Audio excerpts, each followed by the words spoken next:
આ વિવાદ એટલો ઘેરો બન્યો છે કે બોલિવૂડના જાણીતા ગીતકાર મનોજ મુંતશિરે એક એવું નિવેદન આપ્યું જેને કારણે ભડકો થયો છે, જેને કારણે વિવાદ ઊભો થયો છે. મુંતશિરે એવું કીધું કે ઔરંગઝેબની કબર તોડવાની જરૂર નથી, એની ઉપર શૌચાલય બનાવી દો. નમસ્કાર. મહારાષ્ટ્રના રાજકારણમાં છેલ્લા ઘણા દિવસોથી મુગલ શાસક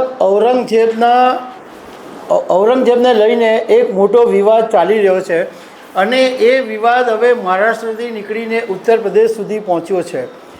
આ વિવાદ એટલો ઘેરો બન્યો છે કે બોલિવૂડના જાણીતા ગીતકાર મનોજ મુંતશિરે એક એવું નિવેદન આપ્યું જેને કારણે ભડકો થયો છે, જેને કારણે વિવાદ ઊભો થયો છે. મુંતશિરે એવું કીધું કે ઔરંગઝેબની કબર તોડવાની જરૂર નથી, એની ઉપર શૌચાલય બનાવી દો. આ નિવેદનને કારણે ભારે હોબાળો મચ્યો છે. તો આના વિશે તમારી સાથે વાત કરીશ. મારું નામ રાજેશ શાહ છે અને તમે જોઈ રહ્યા છો ગુજરાતના સૌથી મોટા ડિજિટલ ન્યૂઝ પ્લેટફોર્મ ખબરછે.com. સૌથી પહેલાં વાત કરીએ કે મહારાષ્ટ્રની અંદર આ ઔરંગઝેબનો વિવાદ કેવી રીતે ઊભો થયો. તો વાત એમ હતી કે સમાજવાદી પાર્ટીના મહારાષ્ટ્રના ધારાસભ્ય અબુ આઝમીએ એક એવું નિવેદન આપ્યું કે એમણે ઔરંગઝેબની પ્રશંસા કરી અને એમણે એમ કીધું કે હું ઔરંગઝેબને ક્રૂર શાસક માનતો નથી, એમની લડાઈ હિન્દુ અને મુસ્લિમો વચ્ચે નહોતી. આવી બધી એમણે વાત કરી. મતલબમાં ઔરંગઝેબની આરતી ઉતારી અને એને કારણે મહારાષ્ટ્રના રાજકારણમાં એવો ભડકો થયો કે અબુ આઝમીને વિધાનસભામાંથી સસ્પેન્ડ કરી દેવામાં આવ્યા. આ વાત પછી ઉત્તર પ્રદેશના રાજકારણમાં અખિલેશ યાદવે અબુ આઝમીની વાતને ટેકો આપ્યો અને એ પછી યોગી આદિત્યનાથ પણ આ મેદાનમાં ઉતર્યા. પરંતુ હવે આ વિવાદ વધારે ચગ્યો છે કારણ કે રાષ્ટ્રવાદી ગીતકાર અને પટકથા લેખક અને જેમને તમને ઓળખો છો બહુ સારી રીતે, જેમનું તેરી મિટ્ટી, તેરે સંગ યારા, ફિર ભી તુમકો ચાહુંગા જેવા અનેક હિટ ગીતો આપનાર મનોજ મુંતશિરે એક એવું નિવેદન આપ્યું જે ભડકો થઈ ગયું છે.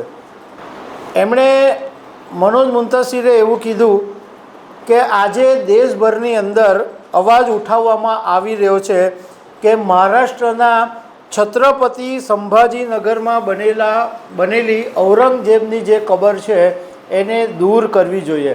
અને આ જે સ્ટેટમેન્ટ છે એ મહારાષ્ટ્રના મુખ્યમંત્રી દેવેન્દ્ર ફડણવીસે પણ હજુ હમણાં 2 દિવસ પહેલાં જ આપેલું કે ઔરંગઝેબની કબર છે એને દૂર કરી દેવી જોઈએ.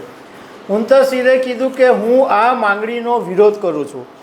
ઔરંગઝેબની કબર હટાવવાની જરૂર નથી અને સરકારને હું અપીલ કરું છું કે ત્યાં શૌચાલય બનાવી દેવામાં આવે. મનોજ મુંતશિરે પોતાના એક્સ પ્લેટફોર્મ ઉપર આ વાત વિડીયો થકી રજૂ કરી અને આ વિડીયોને કારણે ભારે વિવાદ ઊભો થયો.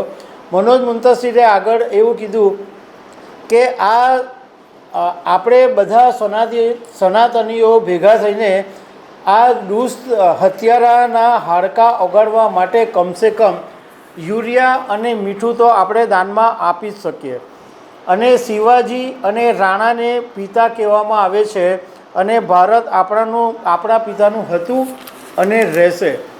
હવે ઔરંગઝેબનો જ્યારે આ વિવાદ ઊભો થયો છે ત્યારે ઔરંગઝેબની વિશે પણ થોડીક તમને માહિતી આપી દઉં. તો ઔરંગઝેબનું પૂરું નામ અલ દીન મુહમ્મદ હતું અને એણે ભારત ઉપર 49 વર્ષ રાજ કર્યું અને એમાંથી 25 વર્ષ એણે મહારાષ્ટ્રમાં રાજ કર્યું. પરંતુ આ મનોજ મુંતશિરના નિવેદનને કારણે કેટલાક લોકો એવું કહી રહ્યા છે કે મનોજ મુંતશિર નફરત ફેલાવવાનું કામ કરી રહ્યા છે.